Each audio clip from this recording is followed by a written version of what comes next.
जय हिंद। मैं हूं परवेज परमार और आप देख रहे हैं एलकेबी हिंदुस्तान। देश में इन दिनों लगातार वर्षा के चलते पंजाब, हिमाचल प्रदेश और उत्तराखंड में बाढ़ की स्थिति है। पंजाब में तो 10 जनपद जो हैं उनमें ज्यादा ही भयावह स्थिति है, जिसको लेकर अलग अलग तरीके से लोग मदद कर रहे हैं। बड़ी संख्या में पश्चिम उत्तर प्रदेश, हरियाणा से भी मदद पंजाब में भेजी जा रही है। तो इस पर चर्चा करेंगे।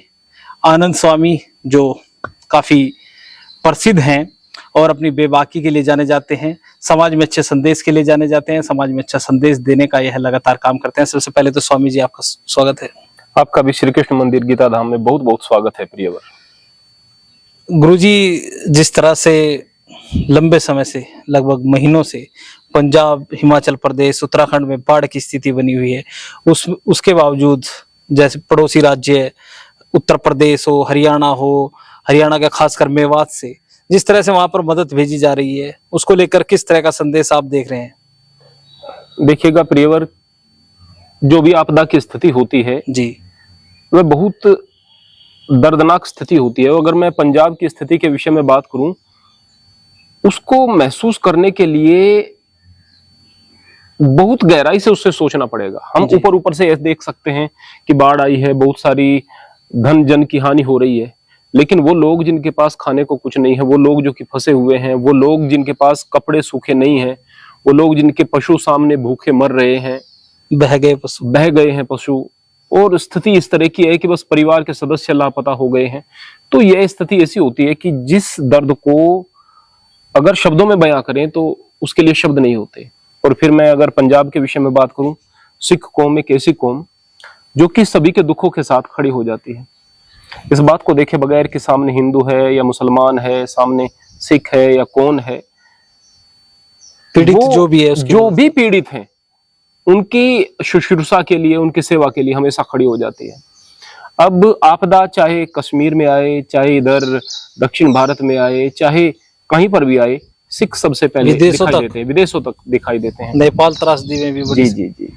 अगर अस्पताल के विषय में बात करें, हमारे यहाँ पर आप चंडीगढ़ में चले जाइएगा जी, पीजीआई में जाएंगे तो वहां पर सुबह के समय, दोपहर के समय आते हैं सिख सेवादार, आते हैं, कहते हैं भाई जिसको नाश्ता लेना है, भोजन लेना है, आ जाइए बीमारों की सेवा के लिए। यानी कि जो सेवा के लिए कौम खड़ी हुई है, तो जाहिर सी बात है उनके प्रति तो लोगों के मन में संवेदनाएं और ज्यादा होंगी। होनी तो सबके प्रति चाहिए, जी। लेकिन उनके प्रति तो और ज्यादा होंगी। तो जिस तरह से मदद भेजी जा रही है, क्या आप मानते हैं कि वो काफी है पंजाब के लिए? देखो, मदद वर्तमान समय में जो भेजी जा रही है वो तो बहुत ज्यादा है, वो कम नहीं है।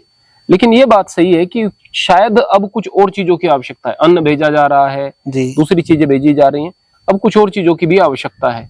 हाँ, उन चीजों को कन्वर्ट किया जा सकता है, जो अन्न भेज रहे हैं उसको बेच करके दूसरी चीजों को मुहैया कराया जा सकता है। अब जो सेवा की आवश्यकता है वो है उन चीजों को सही तरीके तक उन लोगों तक पहुंचाने वाले लोगों की, वॉलंटियर्स की। जी, तो सेवा लोग भेज रहे हैं, हमारे गांव से भी गई हैं, हम लोगों ने भी भेजी हैं, आसपास के गांव से लोग भेज रहे हैं, प्रत्येक गांव से लोग बाग भेज रहे हैं, गुरुद्वारों में मदद जा रही है, गुरुद्वारों से गाड़ियां आ रही हैं, ट्रक भर करके जा रहे हैं। अब वॉलंटियर्स की कमी पड़ रही है, यानी कि लोग पैसा तो भेज रहे हैं, लोग अन्न तो भेज रहे हैं, लेकिन वॉलंटियर्स की जरूरत है जो कि वहां पर जाकर के जो सही तरीके से जरूरतमंदों तक पहुंचा सके। सेवा की जरूरत है जी। तो गुरुजी, सबसे बड़ा इसमें चर्चा का केंद्र बना है जिस तरह से मस्जिदों से ऐलान हो रहे हैं, मदरसों से ऐलान हो रहे हैं कि पंजाब की मदद की जाए। एक तरफ देश में हम आपस में चर्चा भी आपसे होती रहती है, नफरती लोग माहौल खराब करने की कोशिश करते रहते हैं, लेकिन जिस तरह से मस्जिद मदरसों द्वारा ऐलान करके पंजाब की मदद का आह्वान किया गया और बड़ी संख्या में राशन भी भेजा गया, उसको लेकर क्या? जी हाँ, हर स्थान से भेजा जा रहा है, मस्जिदों से भेजा जा रहा है, मदरसों से ऐलान हो रहे हैं, मंदिरों से भेजा जा रहा है, गुरुद्वारे तो लगे हुए हैं ही, प्रत्येक स्थान से चीजें भेजी जा रही हैं। और यही हमारे देश की खूबसूरती है और यही होनी भी चाहिए। यहाँ पर हम एक मुल्क के लोग बनकर के सामने आए, एक संस्कृति दिखाई दे। हमारे धर्म अलग हो सकते हैं लेकिन हमारी संस्कृति एक दिखाई दे। हम एक दूसरे के दर्द में खड़े हुए हों, एक दूसरे के दुख को बांटने वाले बने। और इस तरह की जो आपदा की घड़ियां हैं, इसमें यदि हम इस तरह का संदेश देंगे तो निश्चित रूप से यह बेहतर होगा। तो ये तो स्पष्ट हो गया कि इस देश में जब भी कोई आपदा आएगी तो इस देश के हिंदू, मुस्लिम, सिख, ईसाई सब दीवारबंदी से तोड़कर एकजुट नजर आएंगे। जी हाँ, बिल्कुल बिल्कुल। हाँ, ये बात सही है कि कुछ लोग बीच में नफरती बातें करते रहते हैं और घटनाएं बीच में ऐसी आ जाती हैं जो कि देश के सौहार्द को तोड़ने का काम करती हैं।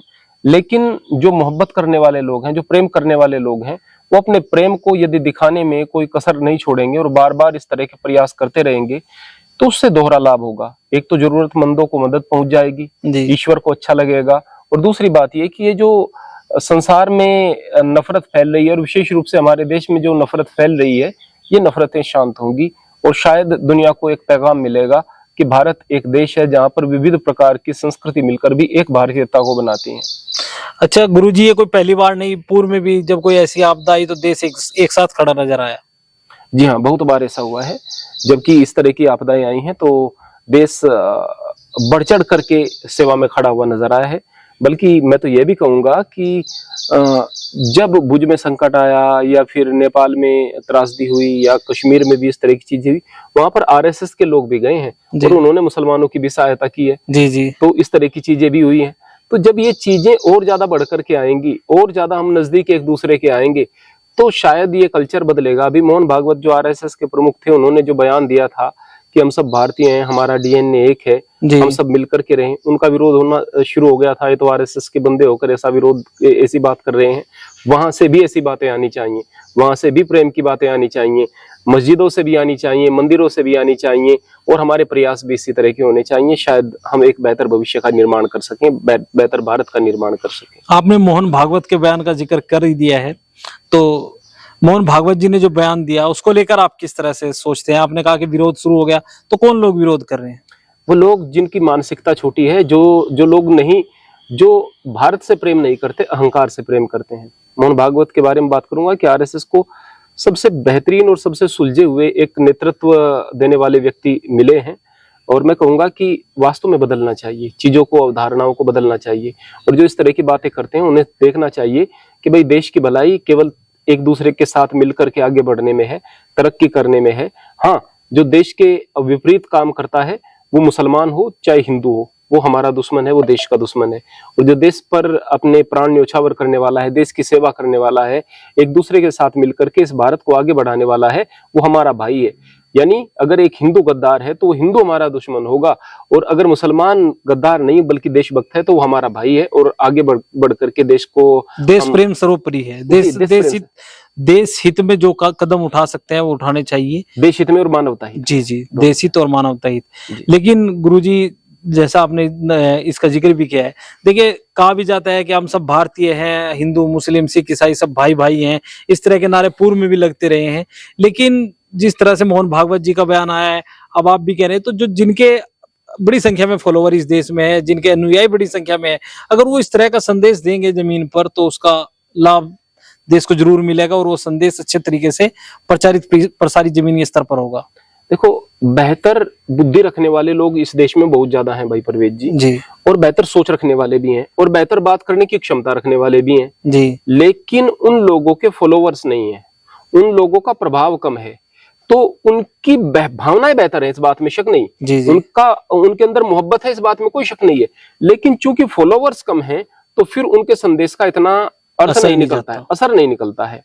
जैसे कि मैं यहाँ कितनी प्रेम की बात करूं, लेकिन मैं उन लोगों का जिनका मैं वैचारिक तौर पर विरोधी भी हूं, यानी कि वो चाहे वो अनिरुद्धाचार्य हों या फिर देवकीनंदन ठाकुर जैसे लोग हों, वो मुझे ऐसा नहीं लगता कि कुछ दिमाग की बात करते हैं। लेकिन फिर भी फॉलोवर्स तो उनके ज्यादा है ना। जी। मैं अच्छी बात कहूं तो मेरी बात का प्रभाव कम है, वो अच्छी बात कहें तो उनकी बात का प्रभाव ज्यादा है, क्योंकि उनके फॉलोवर्स ज्यादा है। तो जो एक ऊंचे स्थान पर बैठा हुआ है, परमात्मा को यही बात पसंद आएगी कि वो मोहब्बत की बात करे, प्रेम की बात करे, और ऐसी बात करे जिससे कि लोगों के दिलों में सुख शांति आए, प्रेम बढ़ जाए, और उनका जीवन जो है अच्छा हो। नफरती जो बातें हैं वो देश को, दुनिया को बर्बाद कर देंगी। और आज सवाल इस बात का कि फिर धर्म की रक्षा का क्या होगा? धर्म की रक्षा तो भाई अच्छे विचारों से होती है।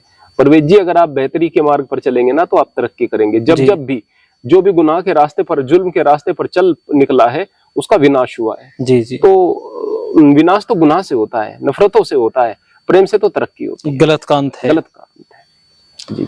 तो गुरुजी को आपने सुना। इस वीडियो में बस इतना ही। आगे के अपडेट के लिए बने रहिए एलकेबी हिंदुस्तान के साथ। जय हिंद।